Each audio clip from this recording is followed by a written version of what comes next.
শীতকালে একটা কালী পুজোতে গেছিলাম, মানে আমার শ্বশুরবাড়ির কালী পুজো। খুব সুন্দর হয় ওখানকার পুজো। এখানে আমি অফিসে, মানে ডাইরেক্ট অফিস থেকেই গেছিলাম, তাই জন্য অফিসে কেক মারতে মারতে একটা ছবি তুলে নিলাম। তারপরে একটা কফি ব্রেকে কফি খেতে এসেছিলাম নিচে, দিওয়ালি উইক ছিল, সবাই খুব লোকজন ছিল, দেখতে খুব ভালো লাগছিলো, তাই জন্য চারিদিকটা ঘুরে দেখছিলাম। আর এখানে কেক মারতে মারতে অফিস চলে গেলাম।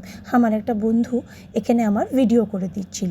তারপরে সারাদিনের কাজ শেষ করে ডাইরেক্টলি আমার শ্বশুরমশাই আমাকে পিক আপ করতে এসেছিলো, আমার শ্বশুরমশাই, বর আর আমার শাশুড়ি। তো ওখান থেকে ডাইরেক্ট চলে গেলাম কাঁচরাপাড়ার দিকে।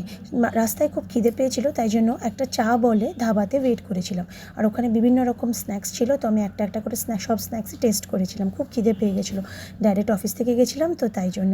তারপরে স্ট্রেট চলে গেলাম কাঁচরাপাড়ার দিকে। বেশ ভালো লাগছিলো, লং ড্রাইভ, চারদিকে অনেক আলো, কেন কি জাস্ট সদ্য সদ্য দিওয়ালি শেষ হয়েছিল, তো রাস্তাঘাটে অনেক আলো ছিল আর ভীষণ ভালো লাগছিলো night ড্রাইভিংটা।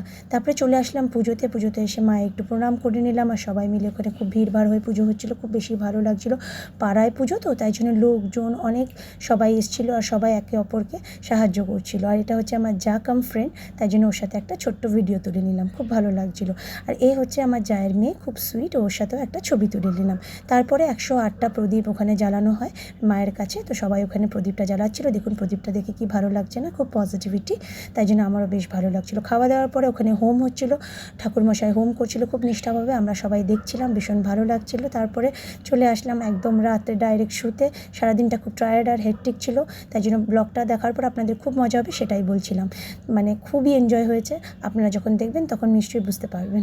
Thank you so much for watching. আর তারপরে কিছু আমাদের ফটোস আপনারা দেখে এনজয় করুন। ব্লগটা কেমন লাগে নিশ্চয়ই জানাবেন।